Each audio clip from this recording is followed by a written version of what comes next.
There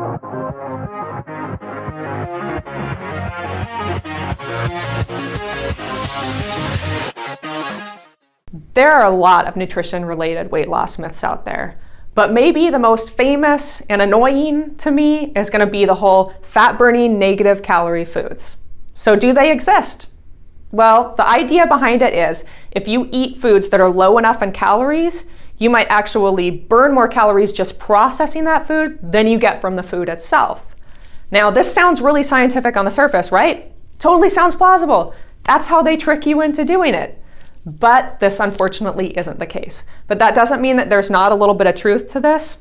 There is something called the thermic effect of food, and that's going to be different for different foods. So this is just the amount of calories that it takes to digest a food. And for protein, if you're eating 100 calories, you're going to burn about 20 to 30 in just digesting it. With carbs, it's going to be something more like 10 to 15. And with fat, that's going to be super efficient.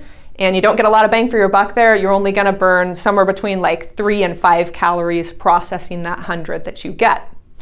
Now, the thing with negative calorie foods is that they tend to be made mostly of water, a little bit of fiber, and a little bit of carbs. So they're not protein rich. You're certainly not going to get a lot of boost from that. So in general, you're never going to be burning more to process these foods than you're getting from the food itself. So let's talk about one of the most famous negative calorie foods, which is celery. For each stalk of celery, you get about 6 calories. So let's say you eat 2. That means that you're going to be eating 12 calories. And since it's mostly carbs, you're only going to be burning like maybe 1-2 calories at the most processing it. So that leaves 10 calories that your body is still going to get. Are you burning negative calories? No. Are you taking calories away from the amount of food you just ate? No. And we can never assume that the body is so bad at digesting things that you'll actually be losing weight by eating food. That just doesn't make sense. But just because this food isn't going to cause you to burn more calories than you're eating doesn't mean it's not going to be good for dieting, right? Because it's low in calories.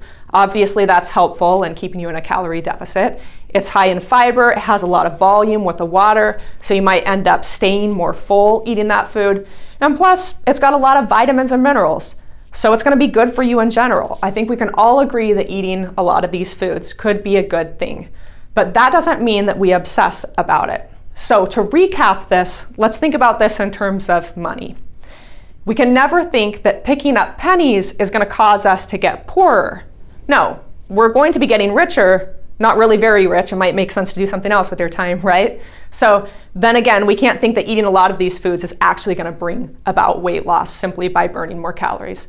Doesn't make sense. And also keep in mind that the thermic effect of food is such a small part of the amount of calories that we burn each day. Okay, so if you really want to burn a lot of calories, you're going to want to increase your activity. So just walking to the store to buy that cucumber, or that kale, or that celery, you're going to burn a lot more calories than you would get just by eating it and hoping to burn a lot through digestion. So that is the skinny on the whole negative calorie fat burning foods myth.